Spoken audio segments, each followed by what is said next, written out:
Student, তোমরা যারা ক্যালকাটা ইউনিভার্সিটির আন্ডারে প্রথম সেমিস্টারের ছাত্রছাত্রী আছো এবং তোমাদের রাষ্ট্রবিজ্ঞান সাবজেক্টটা মাইনর সাবজেক্ট হিসাবে আছে, অর্থাৎ তোমাদের অন্য কোনো একটা সাবজেক্টে অনার্স আছে কিন্তু রাষ্ট্রবিজ্ঞান সাবজেক্টটা মাইনর সাবজেক্ট হিসাবে আছে, তোমাদের জন্য আজকের ক্লাসটা খুবই গুরুত্বপূর্ণ। আজকের ক্লাসে তোমাদের পলিটিক্যাল সায়েন্স মাইনর সাবজেক্টের লাস্ট মিনিট সাজেশন নিয়ে আলোচনা করব।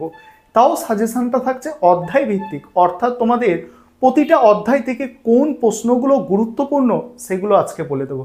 আর যেহেতু এটা লাস্ট মিনিট সাজেশন, তাই প্রশ্নের সংখ্যা খুব কম রাখা হয়েছে। আশা করি এই প্রশ্নগুলো তোমরা যদি ভালো করে নাও অবশ্যই উপকৃত হবে। চলো সম্পূর্ণ সাজেশনটা তোমরা দেখো। তার আগে আরেকটা বিষয় বলি, তোমাদের 75 মার্কসের পরীক্ষা হবে, সেখানে 4টে 15 নম্বরের প্রশ্ন এবং 3টে 5 নম্বরের প্রশ্নের অ্যান্সার করতে হবে। চলো সাজেশনটা দেখো। আরেকটা বিষয় বলার আছে, তোমাদের এই পেপারের স্টাডি মেটেরিয়াল তৈরি করা হয়েছে। তোমরা যদি কেউ স্টাডি মেটেরিয়াল পারচেস করতে চাও তাহলে যোগাযোগ করতে পারো। চলো তোমরা সাজেশনটা দেখে নাও। এবারে তোমরা সম্পূর্ণ অধ্যায় ভিত্তিক সাজেশনটা দেখে নাও। তোমরা যারা ইংলিশ ভার্সন স্টুডেন্ট আছো তোমরাও দেখো, তোমরা শেষে ইংলিশ ভার্সনে সাজেশনটা পেয়ে যাবে। তোমাদের মাইনর 1 যে subject political science minor 1 subject, এটা মার্চ মাসের 6 তারিখে পরীক্ষা আছে। দেখো মডিউল 1 থেকে যে প্রশ্নগুলো তোমাদের তৈরি করতে হবে দেখে নাও। মডিউল 1 থেকে এখানে ক্ষমতা ও কর্তৃত্বের মধ্যে সম্পর্কটা গত বছর কিন্তু পড়ে গেছে পরীক্ষায়, ভালো করে বিষয়টা বোঝো।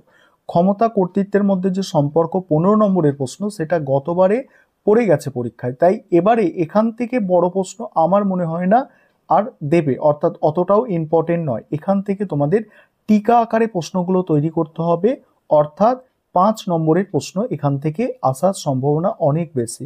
5 নম্বরের যেগুলো করতে হবে, এখানে ক্ষমতা কাকে বলে, কর্তৃত্ব কাকে বলে, ক্ষমতা কর্তৃত্বের মধ্যে পার্থক্য, ক্ষমতা কর্তৃত্বের মধ্যে সম্পর্ক, রাজনীতির আধুনিক অর্থ, এগুলো করতে হবে। তারপরে এখানে 2 নম্বর যে অধ্যায় দেখছো স্টার দেওয়া আছে, এই 2 নম্বর অধ্যায় স্টার দেওয়া আছে কারণ এখানে এই অধ্যায়টা সব থেকে গুরুত্বপূর্ণ। এখান থেকে বড় প্রশ্ন আসবেই তোমাদের।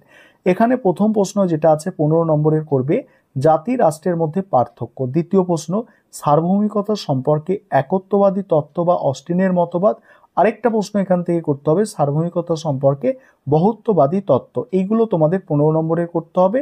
আরেকটা 15 নম্বরের আধুনিক রাষ্ট্রের সার্বভৌমিকতার অবস্থান। তবে এই শেষেরটা কম গুরুত্বপূর্ণ, এই প্রথম দুটো হচ্ছে বেশি গুরুত্বপূর্ণ। এবার 5 নম্বরের টিকা আকারে করবে জাতির ধারণা লেখো, একত্ববাদী তথ্য, এগুলো টিকা আকারে করবে। এবারে 3 নম্বর অধ্যায় আইন, স্বাধীনতা, সাম্যের পারস্পরিক সম্পর্ক। এখান থেকে তোমাদের দুটো আমি 15 নম্বরের প্রশ্ন দিয়েছি, দুটো, একটা হচ্ছে আইন কাকে বলে, আইনের উৎস, আর একটা হচ্ছে স্বাধীনতা ও সাম্যের মধ্যে সম্পর্ক।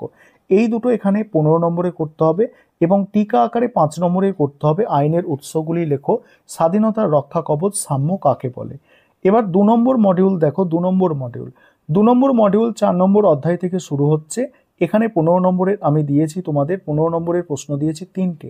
প্রথম প্রশ্ন ন্যায় বিচার সম্পর্কে রলসের তত্ত্বটি লেখো, স্বাধীনতা সম্পর্কে জন স্টুয়ার্ট মিলের ধারণা, আর অধিকারের সংজ্ঞা, অধিকার সম্পর্কে বিভিন্ন তত্ত্ব। এখানে প্রথম এবং 3 নম্বর প্রশ্ন সব থেকে গুরুত্বপূর্ণ। তোমরা অনেকে বলতে পারো যে এই প্রথম যে রলসের তত্ত্ব গতবারে পরীক্ষায় কিন্তু এসে গিয়েছে, তাহলে এবারেও কি আসবে? হ্যাঁ, এবারেও তোমাদের জন্য ইম্পর্টেন্ট আছে রলসের থিওরি, ঠিক আছে। তারপরে দেখো টিকা আকারে তৈরি করতে হবে স্বাধীনতার ধারণা, রলসের ন্যায় তত্ত্ব, এটা। তারপরে দেখো গণতন্ত্র, এই যে 5 নম্বর অধ্যায়, এখানে দুটো প্রশ্ন আছে, ডেভিড হিলডের গণতন্ত্রের শ্রেণীবিভাগ, আরেকটা হচ্ছে কর্তৃত্ববাদী রাজনৈতিক ব্যবস্থার বৈশিষ্ট্য। আর যেগুলো টিকা আকারে করবে এই দুটো 15 নম্বরের আকারে তৈরি করতে হবে। টিকা আকারে কর্তৃত্ববাদী রাজনৈতিক ব্যবস্থা, অংশগ্রহণমূলক গণতন্ত্র। তারপর দেখো 6 নম্বর অধ্যায়ে রাজনৈতিক বাধ্যবাধকতা ও নাগরিকত্ব।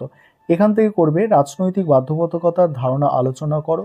টিকা তৈরি করবে নাগরিকতা অর্জনের উপায়, প্রতিরোধের অধিকার, রাজনৈতিক বাধ্যবাধকতার ধারণা। এগুলো টিকা আকারে 5 নম্বরে করবে।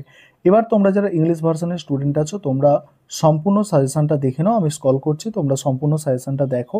আর আমাদের ইংলিশ ভার্সনেও স্টাডি মেটেরিয়াল কিন্তু রেডি আছে, তোমরা চাইলে ইংলিশ ভার্সনে স্টাডি মেটেরিয়াল পারচেস করতে পারো। চলো সম্পূর্ণ সাজেশনটা তোমরা দেখে নাও, সম্পূর্ণ সাজেশনটা দেখো।